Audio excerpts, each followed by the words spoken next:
This is a video tutorial for how to do the small crochet bobbles that are used in some of the knitting patterns that I've written.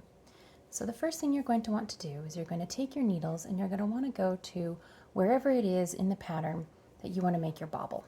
So in this little set of 7 stitches, I'm going to make our bobble happen in the very middle. So I'm going to knit 3 stitches. So I've got 3 worked, 3 on that needle. I'm going to pick up my crochet hook.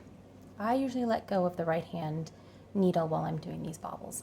And what I do is I take the crochet hook and I put it through the loop knitwise, wrap the yarn around the crochet hook and pull it through and slip it off the needle.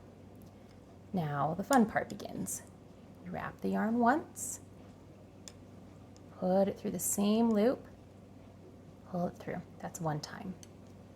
Once, through the same loop, pull it through twice, and then once, through the same loop, pull it through 3 times total. So you've got 3 times now. And now this part can get a little fiddly depending on how tight you have pulled these loops.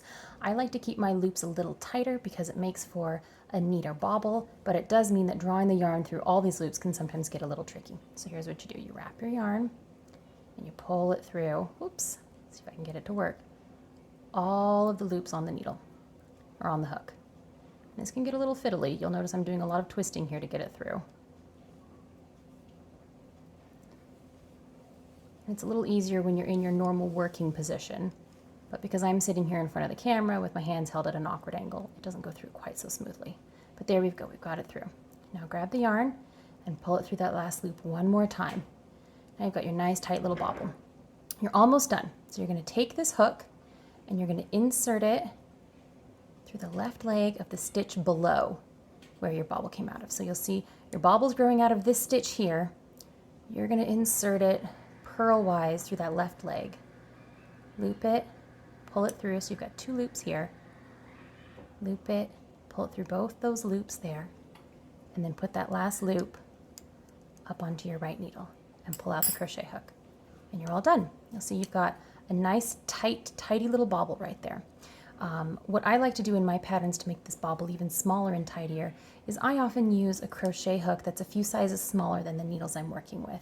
I didn't for this demonstration because I just grabbed the first crochet hook I had on hand. But normally I like to take the crochet hook down anywhere from probably 1/2 millimeter to a whole millimeter smaller than the needles I'm working with. And that way you end up with a very tidy little bobble. And then when you're done, you just knit the rest of the way over to the end. And there you have it. There's your nice tidy little bobble. Now if you're coming back along knitting in the round, you would just knit this loop from that you created when you made your bobble. Just knit it like a normal stitch. If you're coming back around and purling it, just purl it like a normal stitch. And then that'll kind of tighten up this little space right here between these stitches, and then it'll get good and snug again. If you have any questions, feel free to send me an email or drop a comment, and I'll be happy to help.